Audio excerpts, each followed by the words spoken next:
This is the IELTS listening test. You will hear a number of different recordings and you will have to answer questions on what you hear. There will be time for you to read the instructions and questions, and you will have a chance to check your work. All the recordings will be played once only. The test is in 4 parts. At the end of the test, you will be given 10 minutes to transfer your answers to the answer sheet. Now turn to Part 1.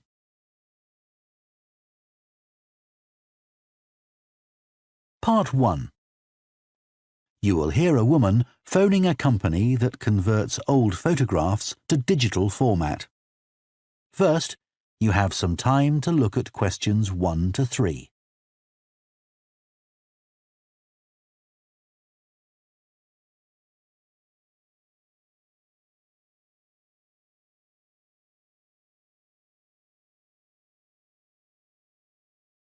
Now listen carefully and answer questions 1 to 3. Hello, Picture Rep. Can I help you? Oh, hi. I saw your advertisement about copying pictures to disk, and I'd like a bit more information about what you do. Sure. What would you like to know? Well, I've got a box full of old family photos that's been up in the attic for years. Some of them must be 50 or 60 years old, and I'd like to get them converted to digital format. Sure, we can do that for you. Right. And what about size? The photos are all sorts of sizes. Are there any restrictions? Well, the maximum size of photo we can do with our normal service is 30 centimetres, and each picture must be at least 4 centimetres. That's the minimum we can cope with. Well, that should be fine. And some of them are in a frame. Should I take them out before I send them? Yes, please. We can't copy them otherwise. And also the photos must all be separate. They mustn't be stuck into an album. OK, that's not a problem. So can you give me an idea of how much this will cost? I've got about 360 photos, I think. We charge £195 for 300 to 400 photos for the basic service. OK, and does that include the disc? Yes, 1 disc, but you can get extra ones for £5 each. That's good. So do I need to pay when I send you the photos? No, we won't need anything until we've actually copied the pictures.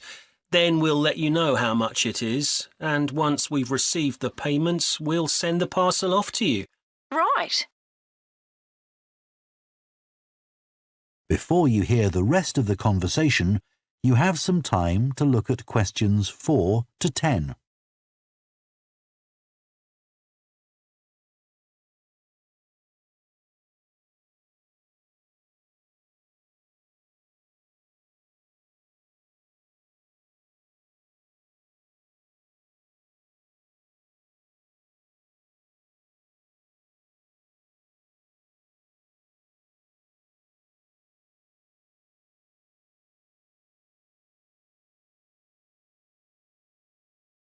Now listen and answer questions 4 to 10.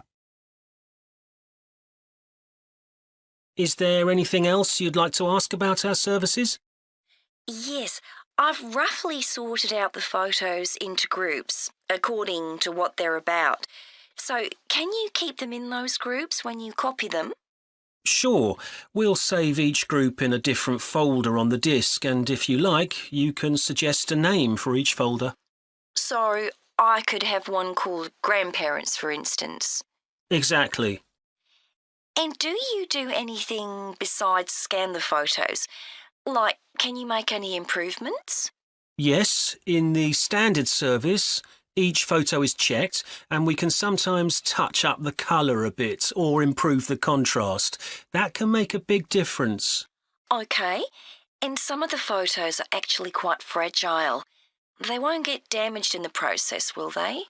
No, if any look particularly fragile, we'd do them by hand. We do realise how precious these old photos can be. Sure. And another thing is we can make changes to a photo if you want. So if you want to remove an object from a photo or maybe alter the background, we can do that. Really? I might be interested in that.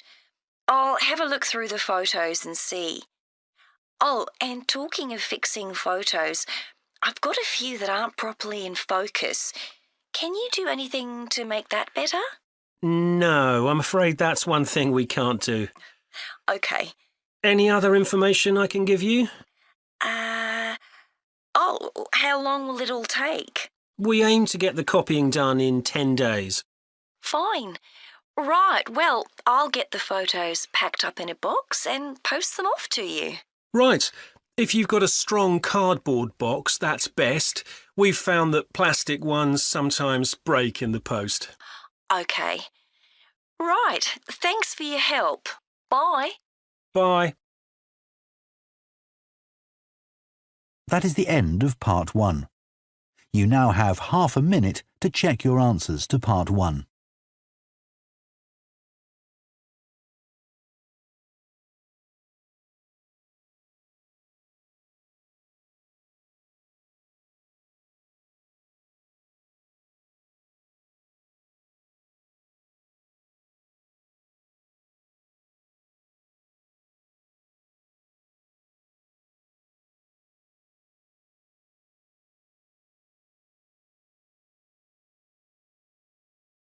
Part 2. You will hear a head teacher talking to parents of pupils about changes at the school. First, you have some time to look at questions 11 to 15.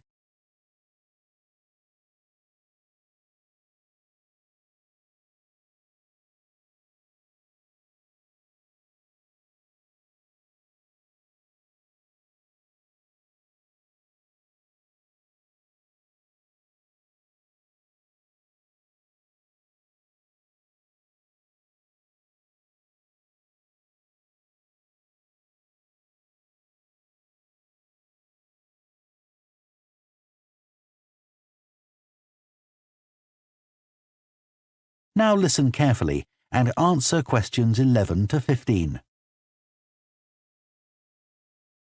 Good morning, and thank you for coming here today. I'd like to bring you up to date with changes in the school that will affect your children. As you know, the school buildings date from various times, some from the 1970s, some from the last 5 years, and of course, Dartfield House is over a century old. It was commissioned by a businessman, Neville Richard, and intended as his family home, but he died before it was completed. His heir chose to sell it to the local council, who turned it into offices. A later plan to convert it into a tourist information centre didn't come about through lack of money, and instead it formed the nucleus of this school when it opened 40 years ago. The school has grown as the local population has increased, and I can now give you some news about the lower school site, which is separated from the main site by a road.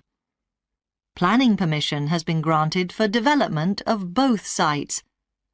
The lower school will move to new buildings that will be constructed on the main site. Developers will construct houses on the existing lower school site. Work on the new school buildings should start within the next few months. A more imminent change concerns the catering facilities and the canteen. The canteen is always very busy throughout the lunch period. In fact, it's often full to capacity because a lot of our pupils like the food that's on offer there.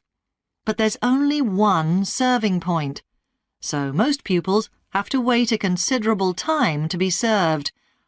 This is obviously unsatisfactory, as they may have hardly finished their lunch before afternoon lessons start. So, we've had a new food hall built, and this will come into use next week. It'll have several serving areas, and I'll give you more details about those in a minute. But one thing we ask you to do to help in the smooth running of the food hall is to discuss with your children each morning which type of food they want to eat that day, so they can go straight to the relevant serving point. There won't be any junk food, everything on offer will be healthy, and there's no change to the current system of paying for lunches by topping up your child's electronic payment card online. You may be wondering what will happen to the old canteen. We'll still have tables and chairs in there, and pupils can eat food from the food hall or lunch they've brought from home. Eventually, we may use part of the canteen for storage, but first, we'll see how many pupils go in there at lunchtime. Before you hear the rest of the talk, you have some time to look at questions 16 to 20.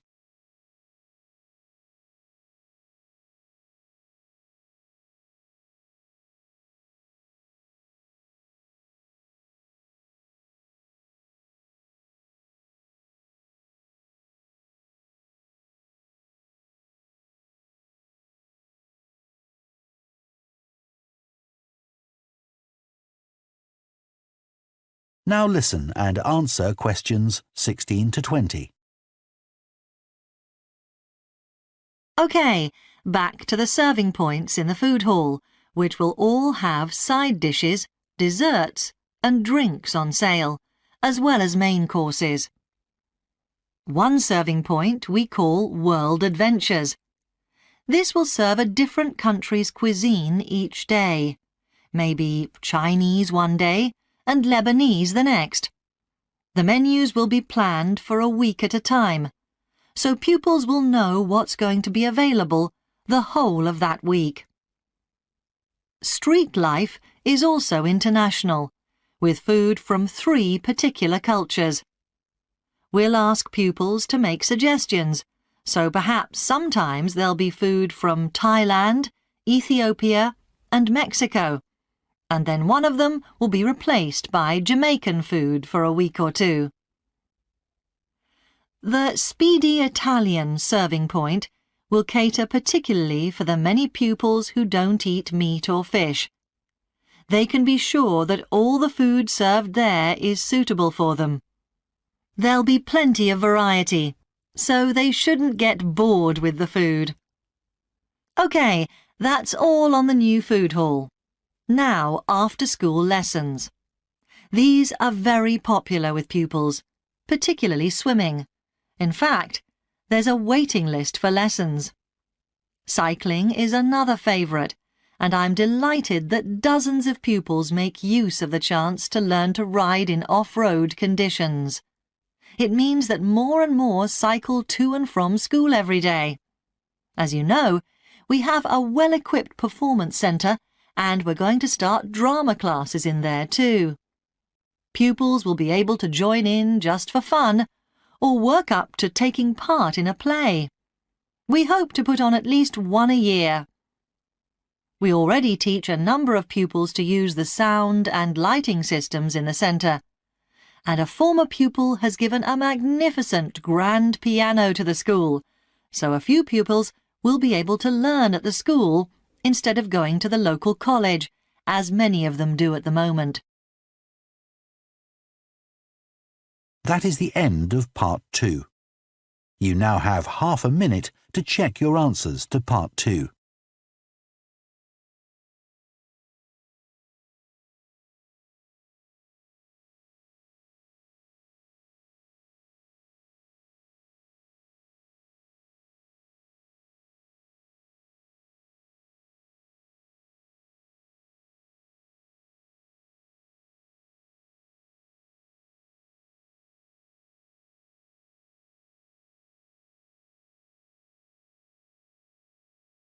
Part 3. You will hear 2 psychology students called Luke and Susie discussing their assignment on sleep and dreams. First, you have some time to look at questions 21 to 24.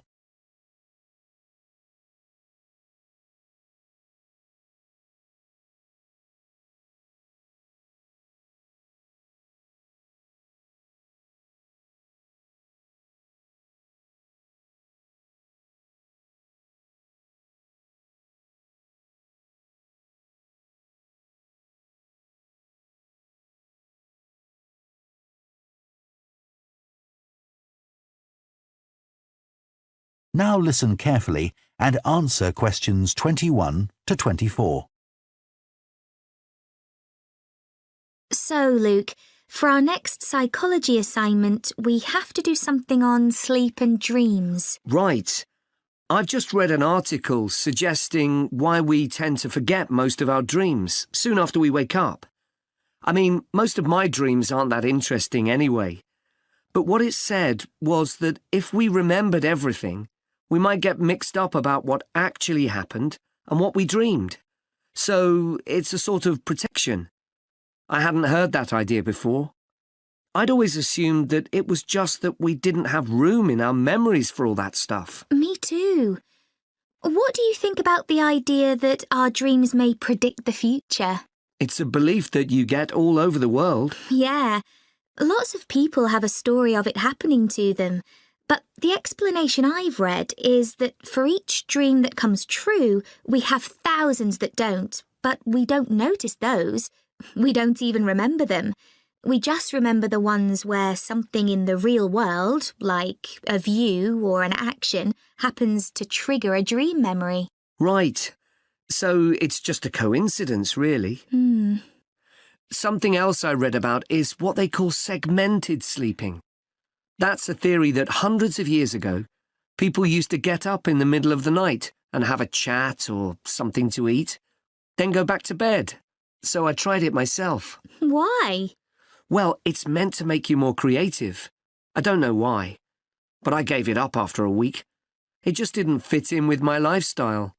But most preschool children have a short sleep in the day, don't they?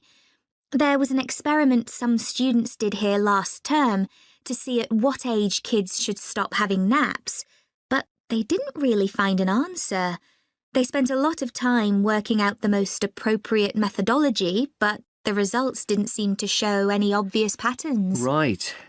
Anyway, let's think about our assignment. Last time I had problems with the final stage, where we had to describe and justify how successful we thought we'd been. I struggled a bit with the action plan too. I was okay with the planning, but I got marked down for the self-assessment as well. And I had big problems with the statistical stuff. That's where I really lost marks. Right. Before you hear the rest of the discussion, you have some time to look at questions 25 to 30.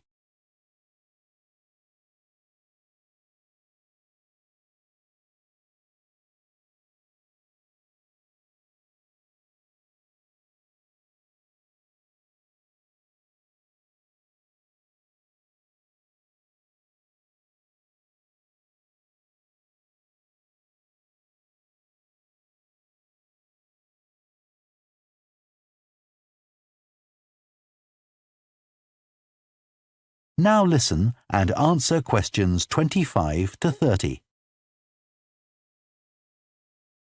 So, shall we plan what we have to do for this assignment? Okay. First, we have to decide on our research question. So, how about, is there a relationship between hours of sleep and number of dreams? Okay. Then we need to think about who we'll do the study on. About 12 people? Right. And shall we use other psychology students?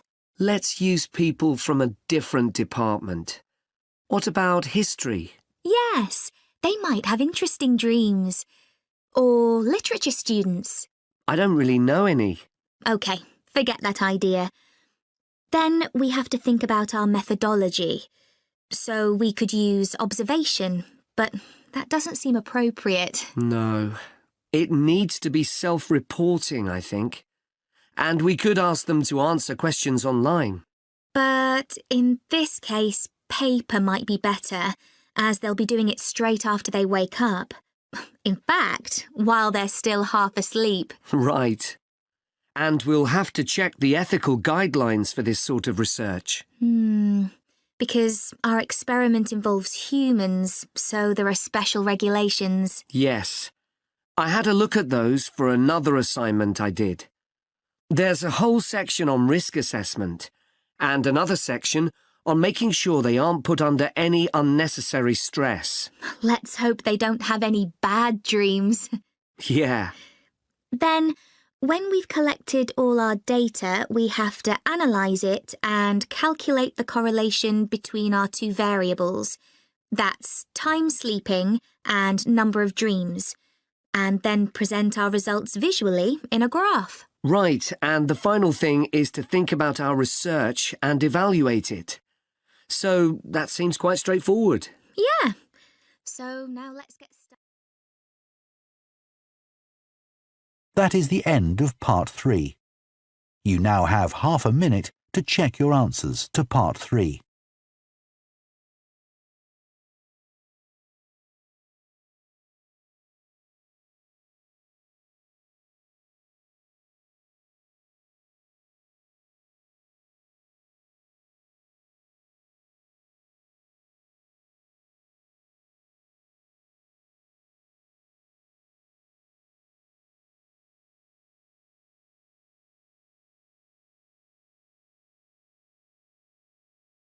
Part 4.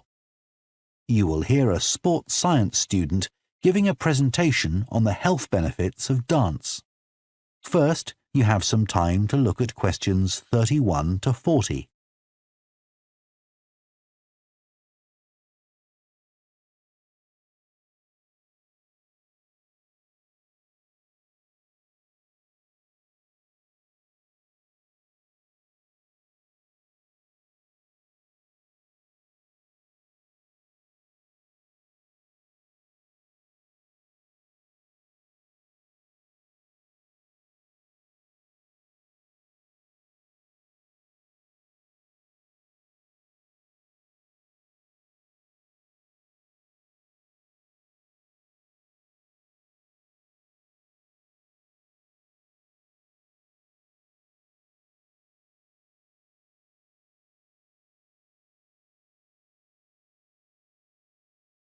Now listen carefully and answer questions 31 to 40.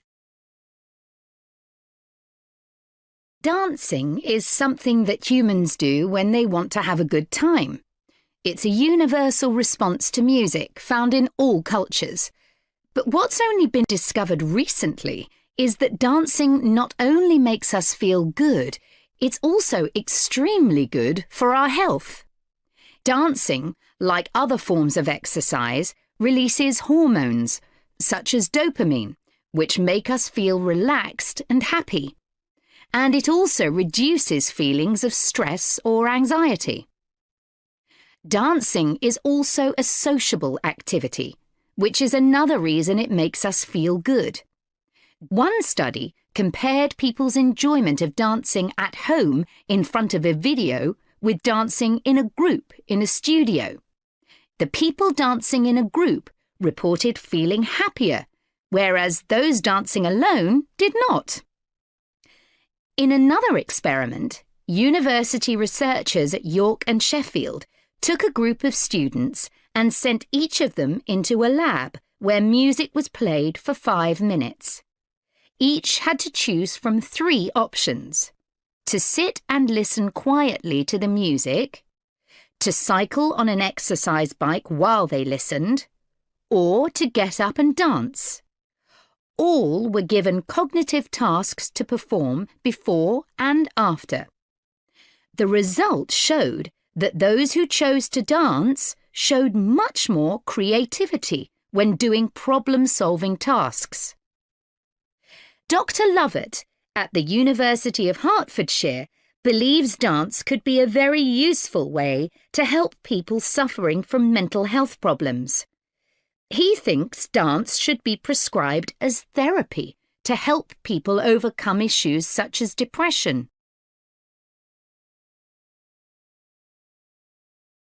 It's well established that dance is a good way of encouraging adolescent girls to take exercise. But what about older people? Studies have shown that there are enormous benefits for people in their 60s and beyond. One of the great things about dance is that there are no barriers to participation. Anyone can have a go, even those whose standard of fitness is quite low. Dance can be especially beneficial for older adults who can't run or do more intense workouts, or for those who don't want to. One 2015 study found that even a gentle dance workout helps to promote a healthy heart. And there's plenty of evidence which suggests that dancing lowers the risk of falls, which could result in a broken hip, for example, by helping people to improve their balance. There are some less obvious benefits of dance for older people too. One thing I hadn't realised before researching this topic was that dance isn't just a physical challenge. It also requires a lot of concentration, because you need to remember different steps and routines. For older people, this kind of activity is especially important because it forces their brain to process things more quickly and to retain more information. Current research also shows that dance promotes a general sense of well-being in older participants, which can last up to a week after a class. Participants report feeling less tired and having greater motivation to be more active and do daily activities such as gardening or walking to the shops or a park. Ballroom or country dancing, both popular with older people, have to be done in groups. They require collaboration and often involve touching a dance partner, all of which encourages interaction on the dance floor. This helps to develop new relationships and can reduce older people's sense of isolation, which is a huge problem in many countries. I also looked at the benefits of Zumba. 15 million people in 180 countries now regularly take a Zumba class, an aerobic workout based on Latin American dance moves.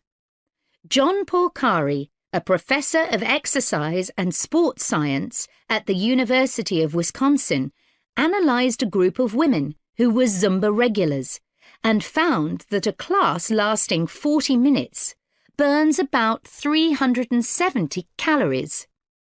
This is similar to moderately intense exercises like step aerobics or kickboxing.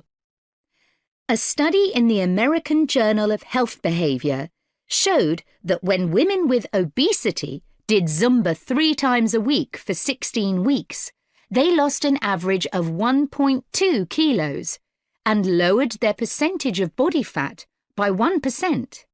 More importantly, the women enjoyed the class so much that they made it a habit and continued to attend classes at least once a week.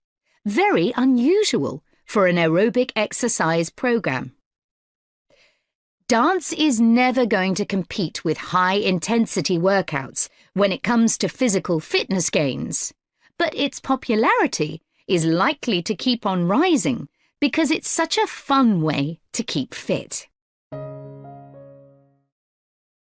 That is the end of Part 4. You now have 1 minute to check your answers to Part 4.